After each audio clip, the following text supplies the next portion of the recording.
Advanced Listening, Episode 2, Life Challenges.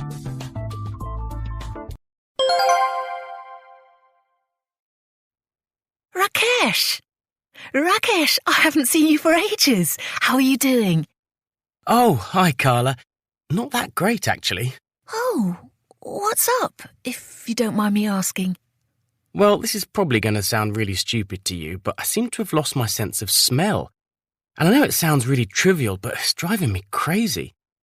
For one thing, I can't really taste things anymore. And you know how I love my food. I thought you said you'd lost your sense of smell, not taste. Yeah, but apparently about 80% of the taste of food comes from the smell. Your taste buds can only detect a few flavours. My girlfriend's getting fed up with me complaining about it, but she doesn't understand. Eating's just a function for me now, and it should be one of life's great pleasures. No, I totally get it. My uncle had the same thing after he had a stroke. We all thought he'd recovered, apart from having a slight limp.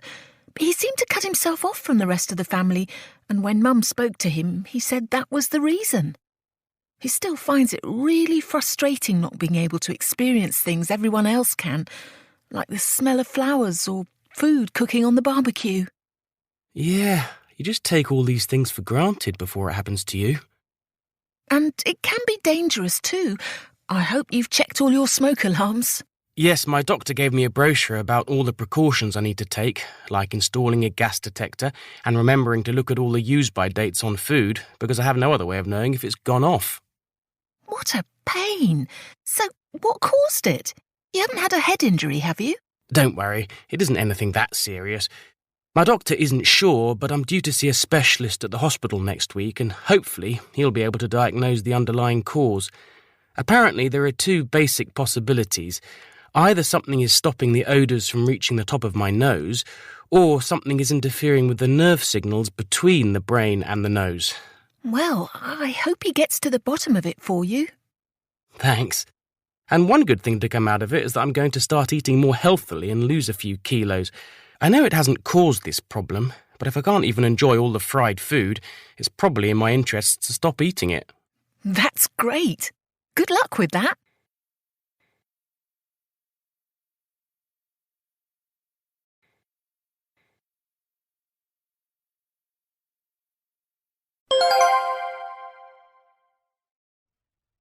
Did you see that thing on the news last night about the twister in Sussex? In Sussex? You're kidding. No, really. I couldn't believe it either. But apparently England is particularly prone to them, they said. There's something like 35 a year. But most of the time they happen in really remote cut-off areas, so nobody really gets affected by them. Really? I thought they only happened in Tennessee and places like that. So was it bad? Yeah, pretty bad. It only lasted a few minutes, but it caused a lot of damage. It ripped through a residential area and some houses had their roofs blown off. A few garden sheds were blown to pieces. Lots of windows got blown out. God, was anyone killed? No, but a few people ended up in hospital with cuts and bruises from all the flying debris. Oh, and there was a cow involved as well. It got sucked up and dumped about a mile away in a supermarket car park. Oh, I bet that made a right mess. I'm glad it wasn't me that had to clean that up.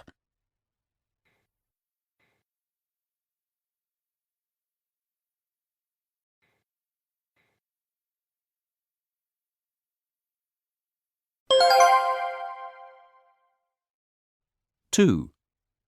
Hiya. Did you have a good Christmas? Yeah, it was great, thanks. We only got back last night, actually. Oh, right. Where was it you went again? It was Asia somewhere, wasn't it? Yeah, we were in Nias in Indonesia. It's this island off the south coast of Sumatra. It's a big surfing place. The waves there are amazing. Wasn't that one of the places that got hit by that tidal wave the other year? Yeah, it was. I think something like 1,000 people died there and half the villages were wiped out. We were staying right on one of the beaches that got hit by it. It was a pretty sobering experience, really. I mean, they've done a lot of reconstruction work and everything, but there were still bits that haven't really managed to rebuild yet, and almost everyone we met had been affected by it all in some way or another. Yeah, I bet. The guy who ran the hostel place we were staying in actually lost his brother and was left homeless for weeks afterwards. It was just incredible how upbeat he seemed, given the circumstances. Well, people are pretty resilient, I guess. You just have to pick up the pieces and move on. get on with rebuilding your life after something like that happens. No, I know. The people there just seemed very pragmatic and realistic about things. But some people still seemed a bit angry about aid not always getting through. Oh, really? How come? It's hard to know, really, but I think some people felt some of it might have vanished along the route, you know? Yeah.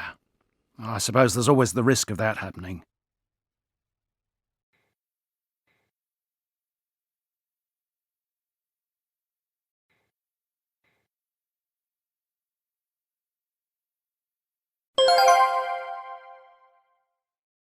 Three. A huge earthquake has hit southeastern Iran. At least 15,000 people are feared dead, and the death toll is expected to rise in the days ahead. The quake had its epicenter near the ancient city of Bam, and many of its buildings have been totally flattened. Many people are believed to be buried under the rubble, and President Khatami has spoken of a national tragedy and has urged all Iranians to help the victims. A big relief operation is underway, with many foreign countries sending supplies and rescue workers to Iran. The quake occurred at 5:28 a.m. local time, and it is thought that many people were crushed as they slept. There have been scenes of intense grief in the city, with survivors weeping next to corpses wrapped in blankets. Emergency centres set up in makeshift buildings are now trying to care for the tens of thousands who have been injured. The Red Crescent is setting up tents to house those left homeless by the quake. A telephone hotline for donations is being launched today. More details will follow.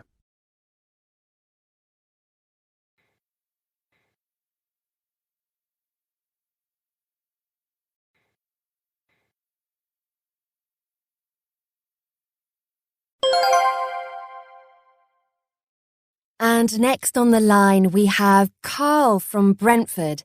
How can I help you, Carl? Hi Zoe. Thanks for taking my call. I have the most dreadful insomnia. I just can't seem to get to sleep at night. Then I end up feeling really tired during the day. It's so frustrating. Oh dear, Carl. I'm sorry to hear that. Have you tried reading? I've tried everything, Zoe. Reading, having a bath, and a cup of warm milk before bed, but none of it works. Well, what do you think is stopping you from sleeping?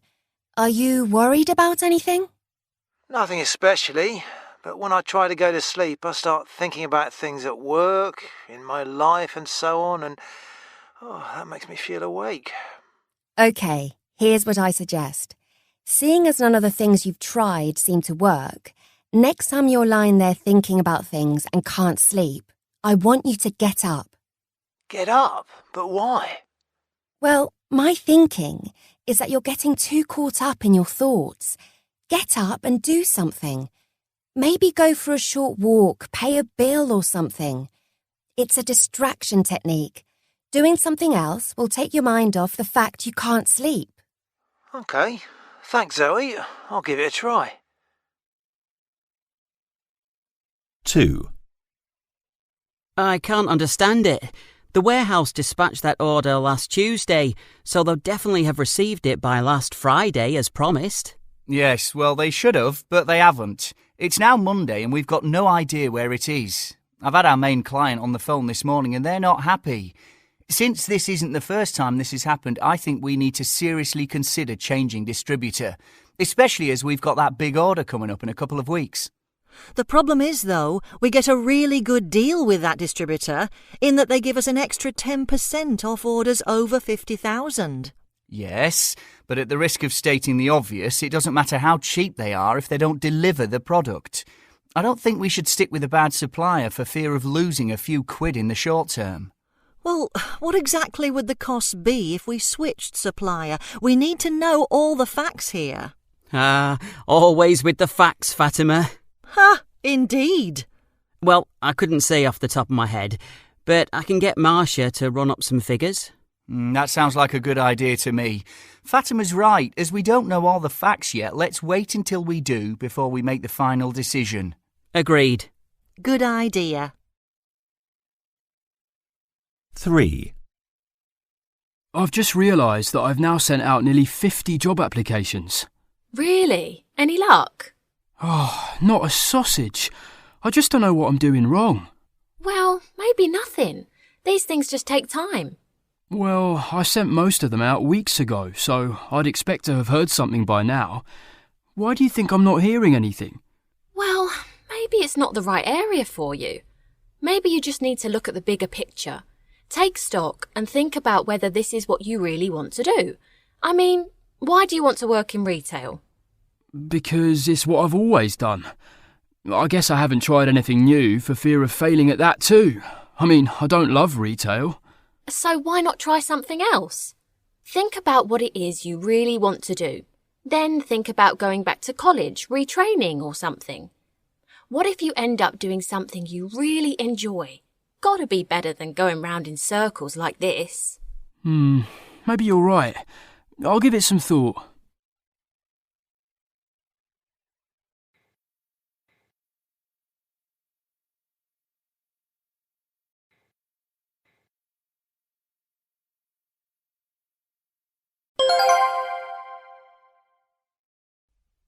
You know those kitchen hacks that pop up online all the time, Ashley?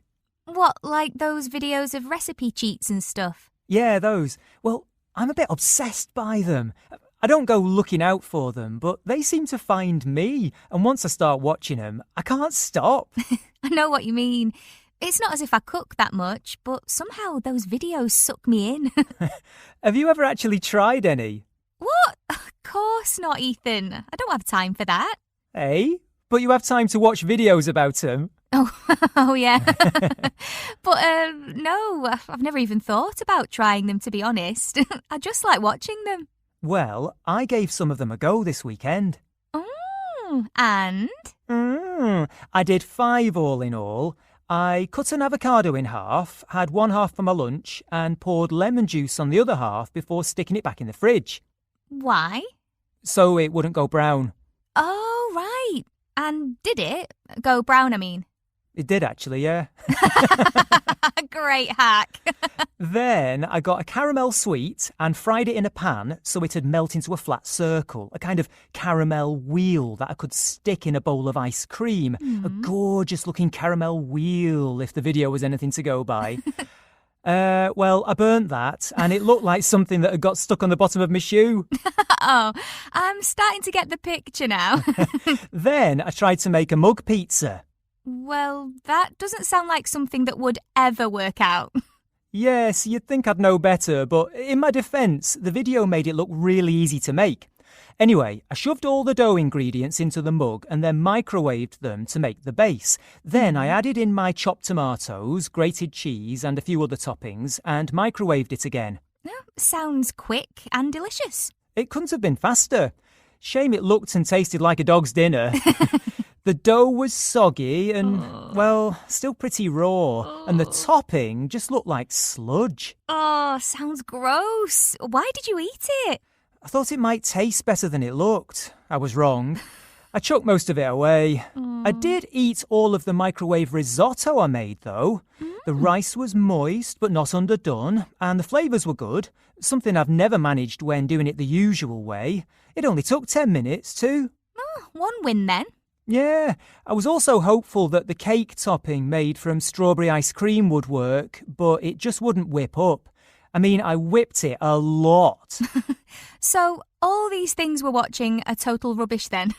I wouldn't go as far as to say that. I may have just picked the wrong ones, but I'm certainly more sceptical of them now. I don't understand. What's the point of making beautifully shot videos that probably aren't cheap to make and take ages to put together if the hacks are fake? Are you sure it wasn't just you and you were doing it wrong? Well, maybe, but I'm pretty proficient in the kitchen. So, in all honesty, I think it's about the clicks. You mean clickbait? Yeah. Sites are under a lot of pressure to get people clicking onto them since it translates into advertising revenue, and that's how most sites make money. So they have to keep producing enticing videos with new ideas to get people watching. But I guess there are only so many new ideas. So you're going to stop watching them? I'd like to say yes, but... I doubt I will. There's something mesmerising about them. After a long, hard day in the office, they're kind of a good way to switch off. I know what you mean, although I suspect my kitchen disasters will take some of the shine off these videos for us.